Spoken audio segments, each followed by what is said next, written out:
In this vlog, I'll be drawing some new designs, laser cutting and painting some earrings. I'll be packing some orders for my shop, and I'll be chatting about how I handle slow times in my business. Here I'm working on some new designs for my digital download store. People will be able to download these graphics and cut them on their Cricut or whatever cutting machine they have. I've been noticing that people are already purchasing products for Halloween, Thanksgiving, and Christmas, so I'm trying to get ahead of the game this year.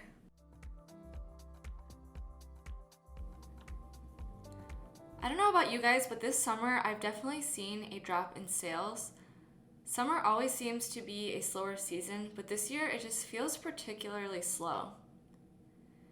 I try to remind myself that there are always going to be highs and lows in owning a small business, and I know sales will pick back up in the fall as they always do, but whenever business is slow like this, it always feels like it's going to be slow forever.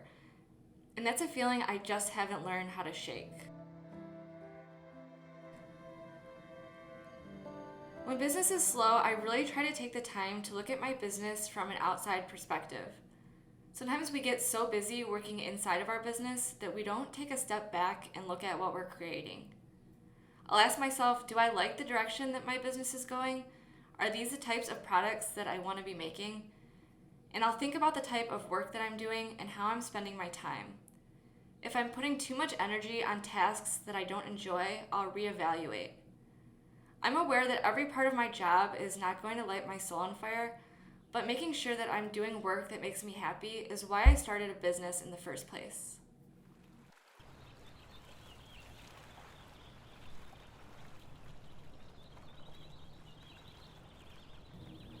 I really value the freedom that being a small business owner allows. I love that I can take a few hours in the morning if I want for an adventure.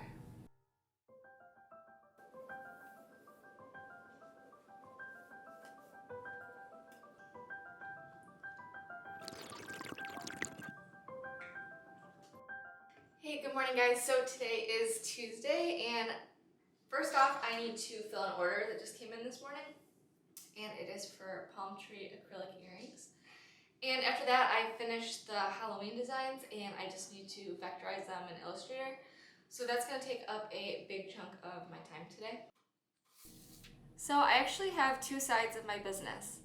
I sell physical products like the acrylic earrings I'm shipping out here, and I also sell digital files.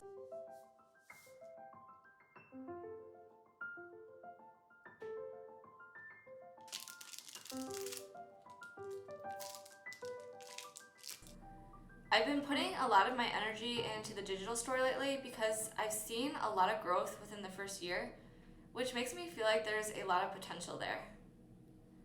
I just think digital downloads are so cool because I can create a design once and then continue to make passive income off that design forever.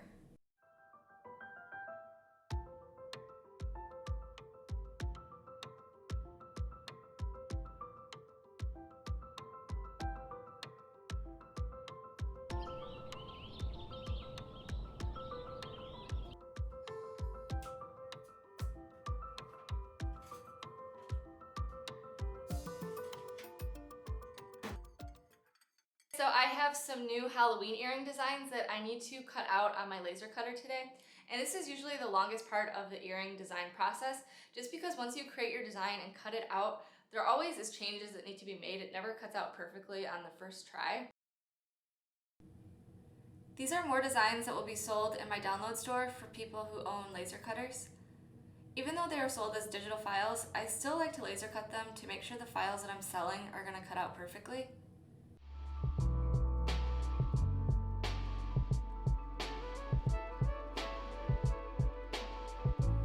This is how the first round of cuts turned out.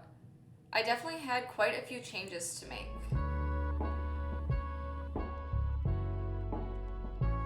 I edited the designs in Adobe Illustrator and cut them again. I then did 2 more rounds of changes until I was happy with the final cuts.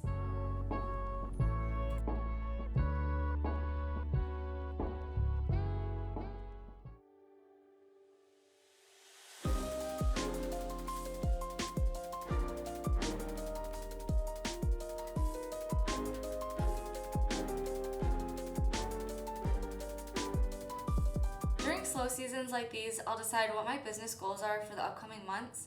And being mindful of those goals, I'll create new products, brainstorm new ideas, and plan new content that will push my business in the direction that I want it to go. I'm currently creating lots of digital files because I want to build up that side of my business as much as I can and give people lots of design options.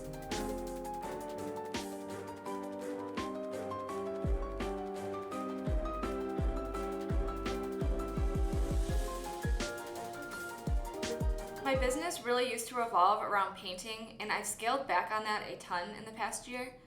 My physical product business especially used to rely heavily on custom painted earrings. I was looking down so much and not taking breaks, which caused some painful neck issues. Long story short, I've definitely learned the hard way to be more mindful of my body, take more breaks, and not take my health for granted.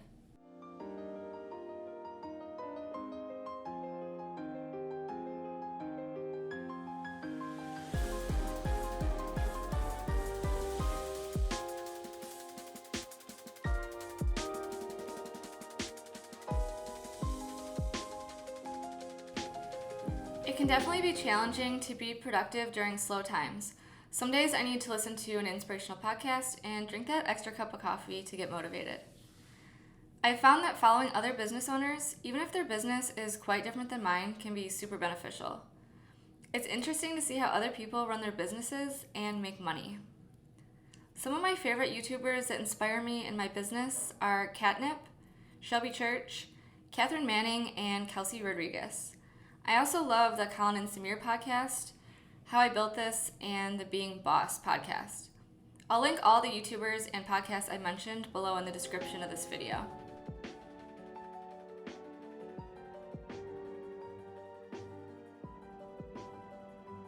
I try not to follow people too closely that have the same type of business as me.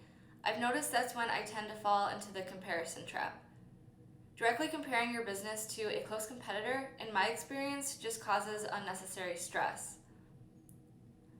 No one's story is exactly the same as yours, and therefore everyone is in a different spot in their business.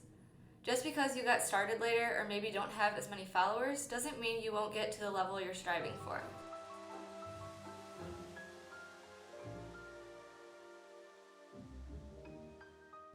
Every person is unique and approaches business differently. It's awesome to see other people, even if they're only a step ahead of you, succeed.